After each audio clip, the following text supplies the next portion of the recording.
NASCAR just did something it hasn't done in years.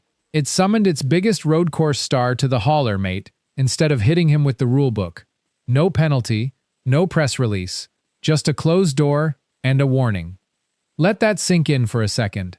Because when NASCAR skips the paperwork and goes straight to a private word behind closed doors, that tells you something. It tells you they're not treating this like a normal incident, mate. This is being handled differently and quietly. And when you're this good, right, the rules start bending around you. Austin Hill's about to find that out the hard way, whether he likes it or not. Before we get stuck into this one, we're closing in on 500 subscribers on this channel, and honestly, that's a huge milestone for a channel our size. If you're enjoying this kind of deep dive NASCAR breakdown, do us a favor, hit subscribe, drop a like, and leave a comment down below. It genuinely helps this channel grow. It tells the algorithm this stuff matters, and it means we can keep digging up stories like this one that other channels won't touch. Right, back to the story. So here's the kicker. How does NASCAR actually build a case like this behind closed doors? It's not guesswork, mate. NASCAR's remote race control pulls throttle, steering, and braking telemetry off every single car on track, then cross-checks all of that against the radio comms from the weekend. Basically, there's a black box on every car out there, just like you'd find on an aircraft. And after Chicagoland, they went digging through SVGs like it was a flight recorder after a crash, going second by second through the lap in question. Here's the bit that really gets me. Scott Miller reportedly reviewed the entire race the next day, not just the one incident, hunting for a smoking gun somewhere in the data. That's not a quick 5-minute look at a clip on social media. That's a full-blown manhunt through hours of footage and telemetry, cross-referencing every single lap. Translation: for those of you who don't want the technical jargon, NASCAR wasn't just checking one moment on a road course. They went through the whole race frame by frame, looking for anything that could stick to SVG. And here's the thing, right? You don't put that kind of effort in for a driver you're not worried about losing.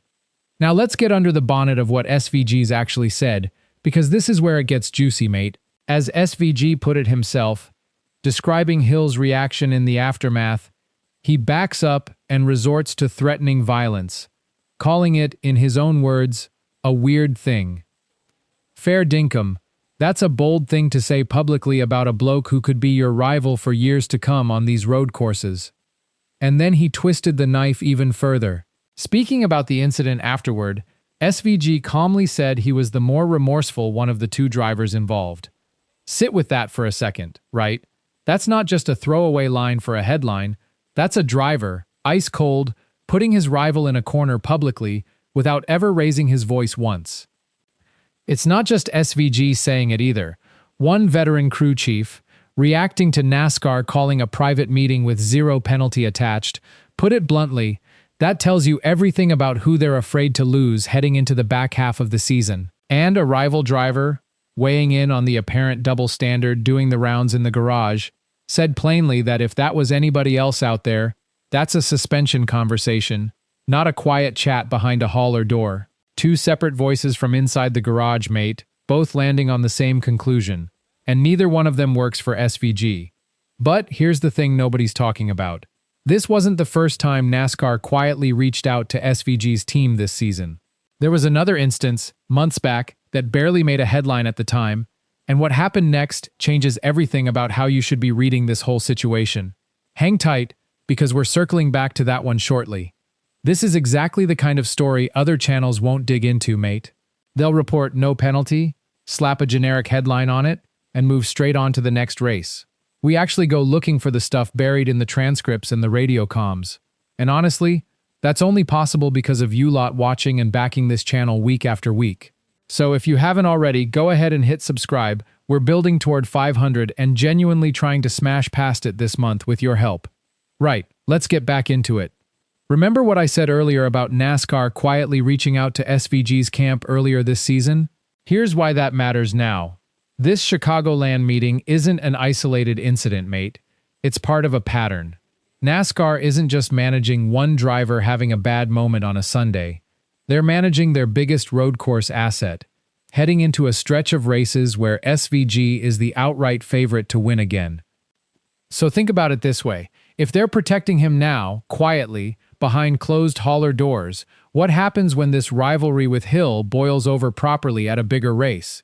One with actual championship or title implications attached to it, cameras everywhere, and no room left to keep it quiet? That's not a small question to ask, mate. That's the kind of thing that ends up shaping an entire season's narrative, and possibly a few careers along with it. Now, let's talk about where this could actually go from here, because there's a few ways this plays out, and I reckon it's worth walking through each one properly. Theory 1. NASCAR quietly tells both drivers to cool it behind closed doors, before it costs either of them a marquee TV moment nobody in the sport actually wants to lose. Theory 2.